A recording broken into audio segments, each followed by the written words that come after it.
Guys, welcome to another episode of Bookstr Wellness. I'm your host, Clay S. Williams, and we have a great show for you lined up today. We're talking to ALec Penix. He's the author of Seven Sundays,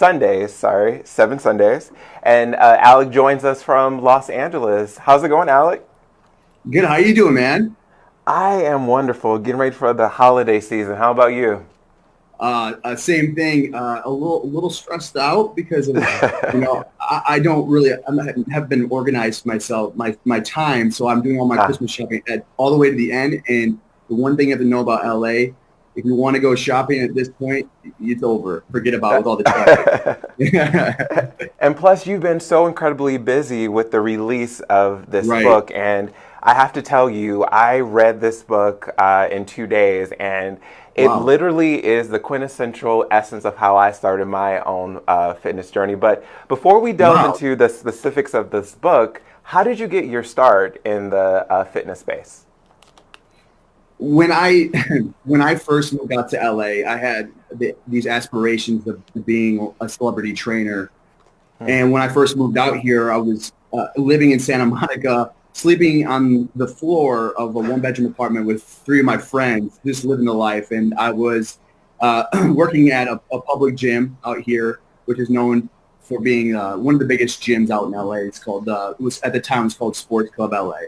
But I knew a guy out here. His name is Eric Fleischman, and he was a celebrity trainer out here for many years before I even came out. And so I just showed up one day at his gym and said, "Hey, I want to shadow you. I want to learn your ways."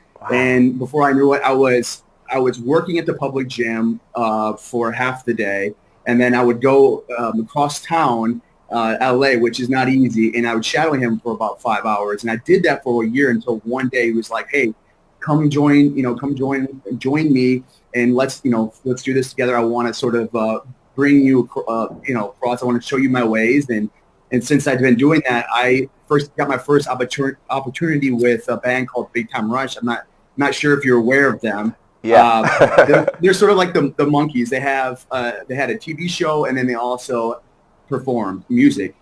And then after that, that's when the doors really kind of opened for me out here in LA.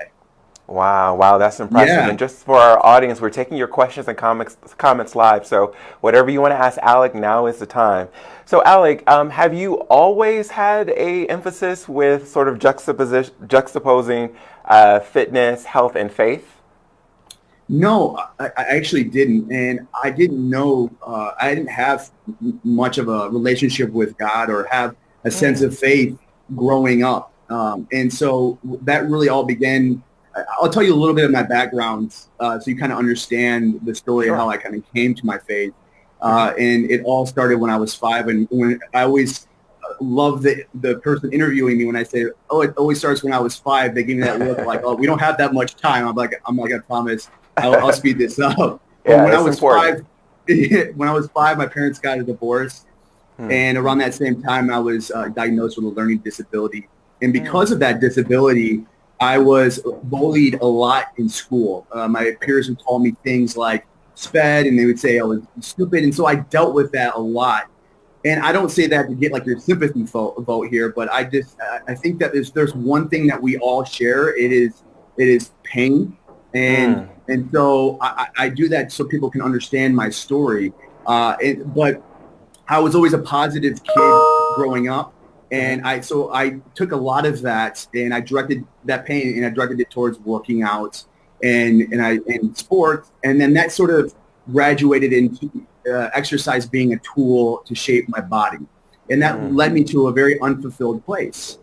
And so I carried that with me a lot. But I thank God for that moment and those experiences, because if it wasn't for those times, I wouldn't be the person who I am today. And I don't want to say this sound arrogant, but I love the person I am. And that hasn't always been a thing that I've been able to say. But it all changed one day when I found it's a long story, but when I came to my faith and developed that relationship with God, and it was, or I should say, a spiritual awakening. And I don't say that to preach to people that they have to be religious in order to be fulfilled in life. It was just that God was a catalyst for my transformation. And he was able to sort of break away from that identity that I wasn't smart, I wasn't worthy, I wasn't good enough, to break me out of that and to become the person that I always felt I was. I just didn't know how to do that. Yeah, yeah, and I think it's really interesting too that at the start of your book you sort of list reasons why Christians may find it difficult to have a healthy lifestyle. Can you explain a little bit of that to our audience?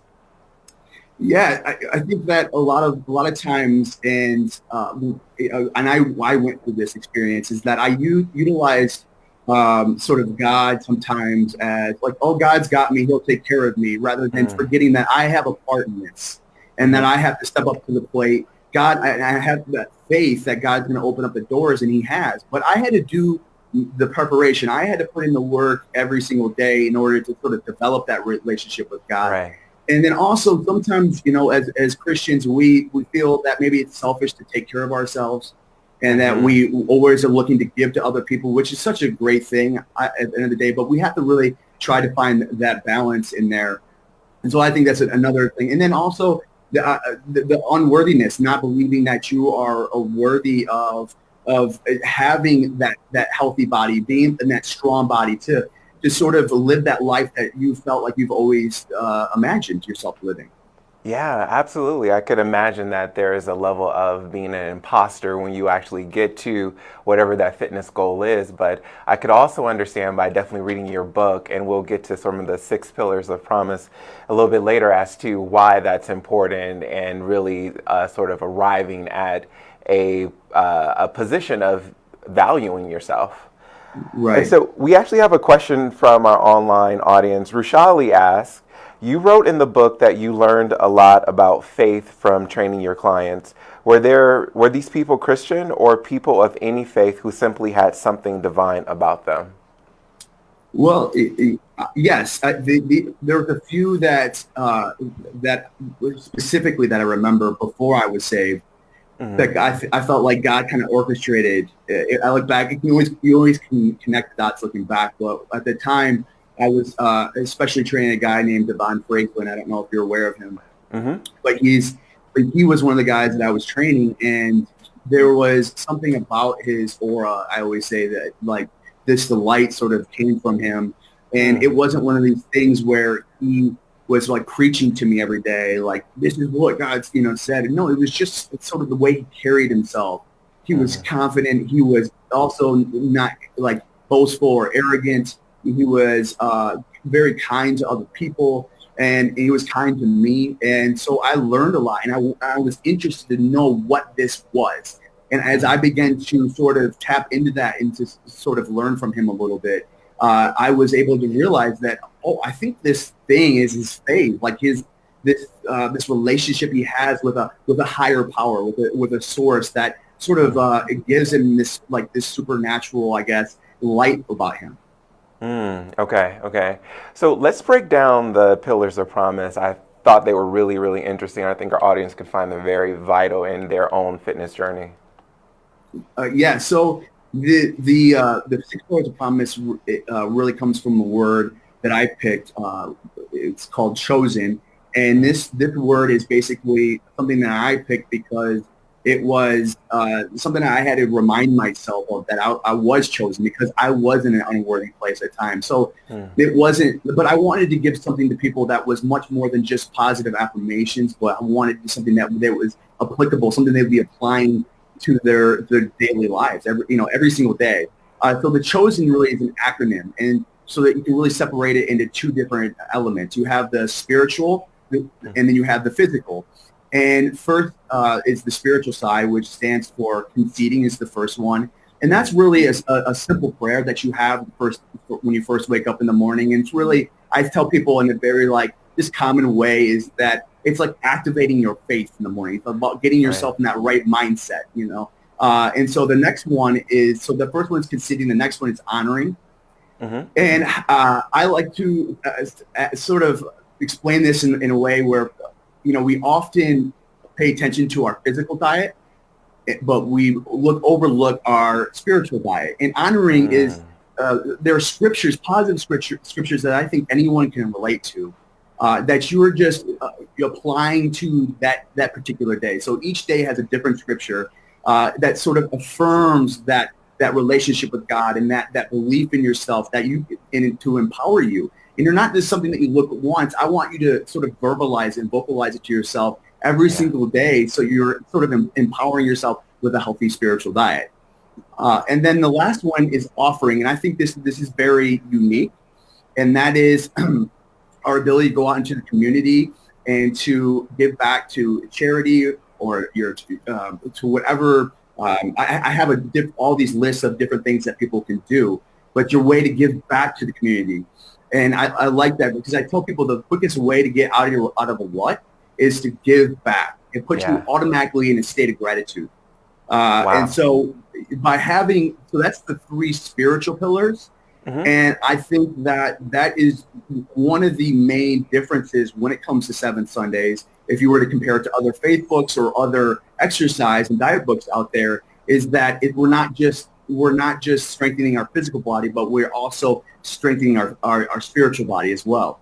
And then we go on to the physical side, and that stands for sleep, which I think is a huge component to you know what I'm talking about. I don't get enough. I know it always feels, but when you're active, and you're not just active in a physical way, but when you're active, like going out in the community, doing your things in your daily life, you need to have a sense of sleep, a good sleep schedule that sort of promotes a healthy lifestyle that allows you to be the most effective throughout the day.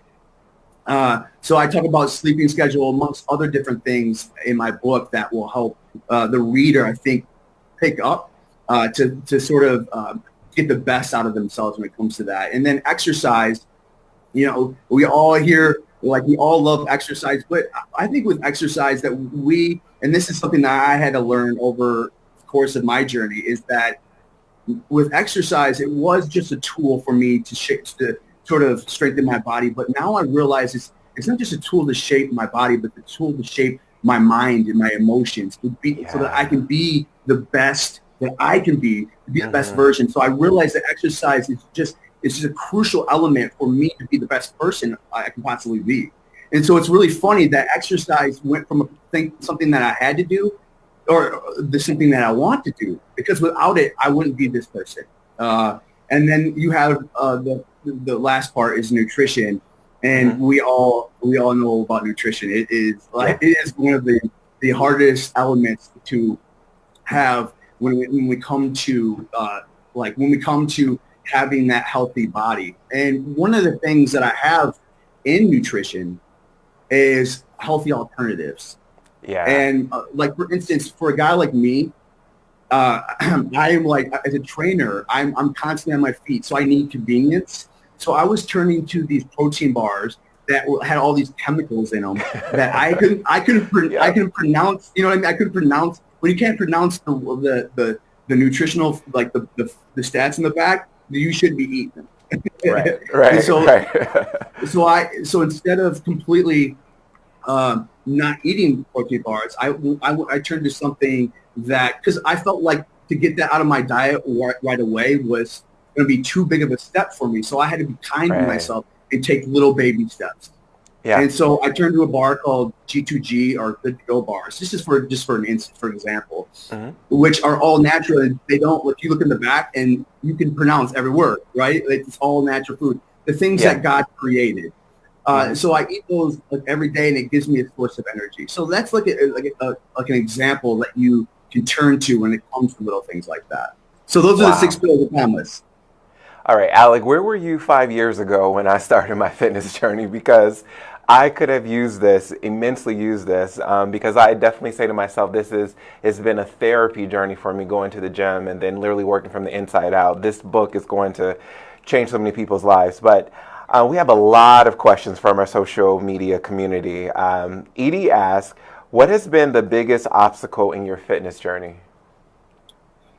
The biggest obstacle in my fitness journey has been changing my perspective of fitness. And I kind of talked about that a little bit, where I really believe that we can all get to a state of mind when it comes to working out that is something that we all enjoy, because we realize that there's a deeper purpose within it, and that it is where we utilize it as a tool to, like I said, to to not only make our body stronger, but to also shape our emotions and our mind. Because sometimes, or a lot of times, I wake up in the morning, I'm not going to lie, and I don't feel like necessarily, I don't have that energy to take on the day that I need. Right.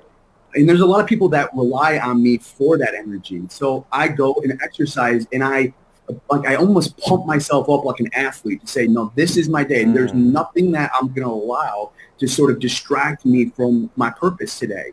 There's nothing that can distract me, and it's going to hold me back. And I believe that by conditioning yourself like that, we can put ourselves in a state of mind to bring in all those blessings and to be a blessing to other people.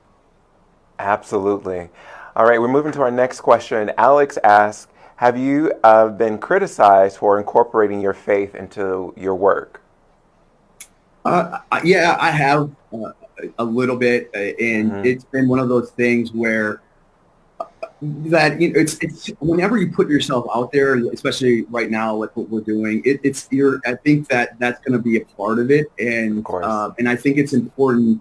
I think within that there's something beautiful, and that you become more rooted in your purpose, in your destiny. You become more rooted in who you are, and say, you know what, there are going to be people out there that don't agree with it, and that is totally fine. But one thing that I want people to understand is when they read my book is I want them to understand my story. And when you look at it and towards that, like having somebody understand my story and the pain that I've gone through, and I know everyone else goes through something in their lives, that you're like, okay, it's not just this religious guy or anything. He's actually he's a normal guy that wants to help people. And I'm not trying here to try to convert people here. I'm just here trying to give people my heart and say, listen, I was in the dumps. I was spiritually malnourished, and now here I am talking to you, which I don't think I ever really would imagine that this would ever happen, but I'm here right now doing it. And I'm saying that like it's my story. It's where I was and to where I am now that really is, I think anyone can connect to. Yeah, and which is a really great segue to this question. Laura asks, do you have any advice for people who are seeking to make New Year's resolutions right now or trying to discover their purpose in life? I think that I sort of talked about this a little bit earlier, but what I love about 7 Sundays is that it's a day-by-day process. Sometimes we look so far ahead to our destination that we overlook what we need to do today. And I want to iterate the point here that the small disciplines matter in life. And those small disciplines that add up into bigger victories. And once you get this sense of momentum in your life, doors begin to open up. So I want people to understand is don't focus on necessarily losing that 20 pounds right now. Just focus on what you have to do today. When we focus on today, and stay committed to what you're doing, and then like I said, you'll gain this sense of momentum that will really just, I think, open that destiny up for people. But it's not, for me, it was never one of those things when it came to destiny. Like I knew that I was going to write a book, or I knew that all these things were going to happen. I think I allowed that faith to sort of open up doors for me, and I just had the courage to sort of walk in those doors, if that makes sense. Yeah, it makes perfect sense. All right, and one of our last questions comes from Dwayne. He says, you wrote in the introduction to the book, and you talked a little bit about this earlier, that your big break came from working as a personal trainer to the band Big Time Rush. What was that experience like for you? It was stretching. It was definitely stretching. It was a fun experience, and I'm so glad I did it because it made me a better trainer. But when you go on tour with a band, it was funny because I had to sort of lay out our schedule, and I knew they were on a crazy schedule. They were performing like 6 times a week. So we were going into a different city every day. And so I would have to call ahead, call into a gym, making sure everything was set up and get them in there. And not only that, they had their own personalities, let's just say that. And I absolutely love them. But when you're working with somebody, you have to make sure that everyone's happy as much as you possibly can. And so they all wanted to work out individually, not as like a group. So I had to take one person to the gym, come back, and so sort of do this back and forth thing every single day. And that was fine. It was great. because I was able to develop a more of an intimate relationship with each person. But it was just, there was little struggles. And then when they are performing the way they are every single night, they don't want to eat healthy. They don't want to do those things because they want to turn to things that make them feel comfortable because they might be stressed out. And I think that maybe all of us can sort of relate to that right now in this season, during the holiday season, especially when it gets cold, is that we like turn to these comfort foods. And it was almost like I felt like I had to be there to sort of cheer them and encourage them to like push food and say, hey, try this instead, you know? Right. So it was definitely a learning experience for me, and I grew as a trainer and as a person. Wow. Yeah. All right. We have Sheila. She's asking, who are some of your fitness inspirations? Some of my fitness inspirations right now, I would say one of them is definitely The Rock. You know, like beast. You know what I mean? The beast mode. Yeah. There's something about the fact that I love his dedication. That no matter where he is in the world, where he's shooting, he always finds time to work out. So true. I admire that because when we travel, we go to places like. Almost as we lose that as a priority, and I think that I think that's such a crucial element to what we do, and become that best version of who we are. That it's important to just have those certain things that you do every day and don't lose them, because those are the things that empower us. So yeah, I would say that definitely would be like The Rock for sure. All right. So speaking of inspiration, we have Gabby. She asks, can you recommend any fitness books to start off the new year right? I mean, of course, 7 Sundays, but I guess beyond. Yeah. There are a few.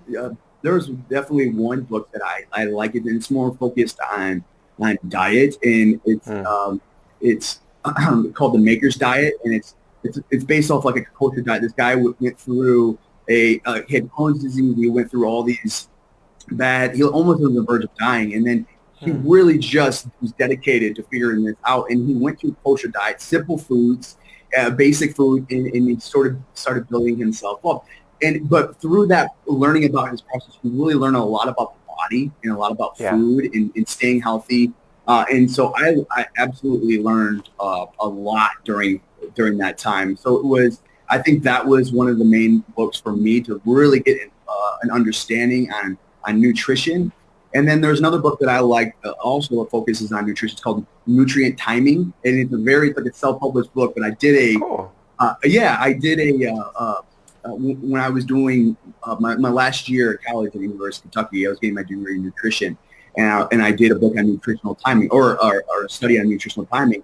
It was fascinating just reading about how the body works after a workout and then when you wake up. So it's about what foods to take in at what times throughout the day. So it's actually a really educated, directed way that we could all learn.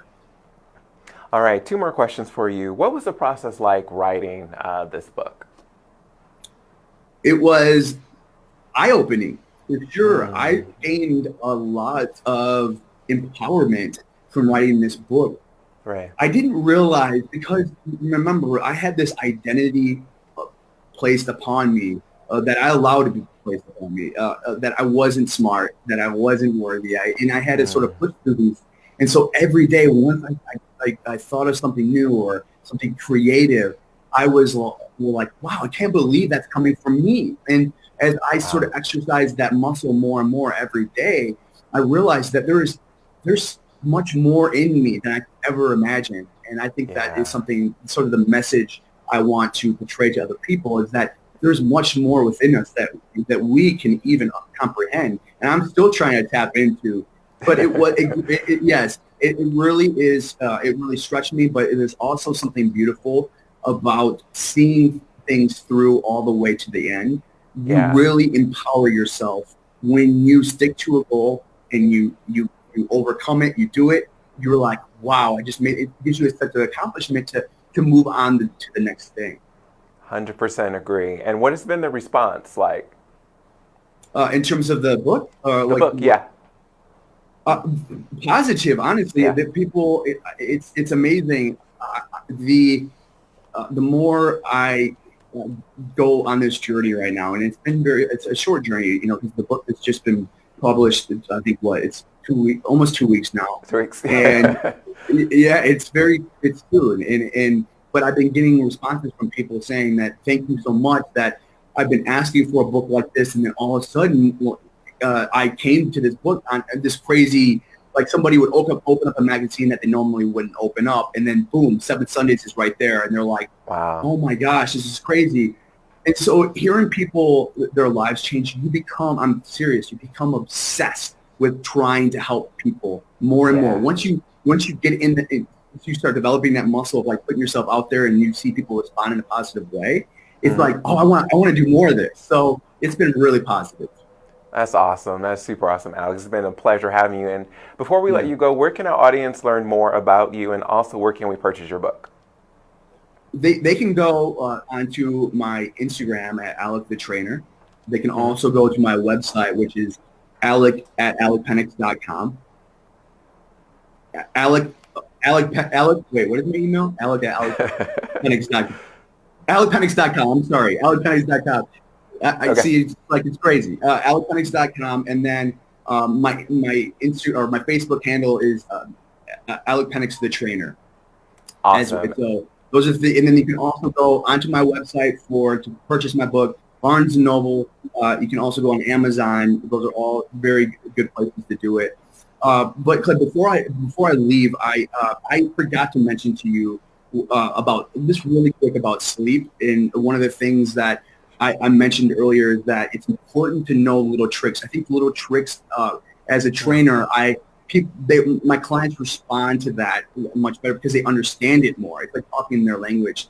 And so when one of the things that I started to do is started adopting new practices when it comes to my sleep, and whatever I can to help my sleep better, I want to sort of try it out first, and then say, hey, to my clients, try this. It works amazing.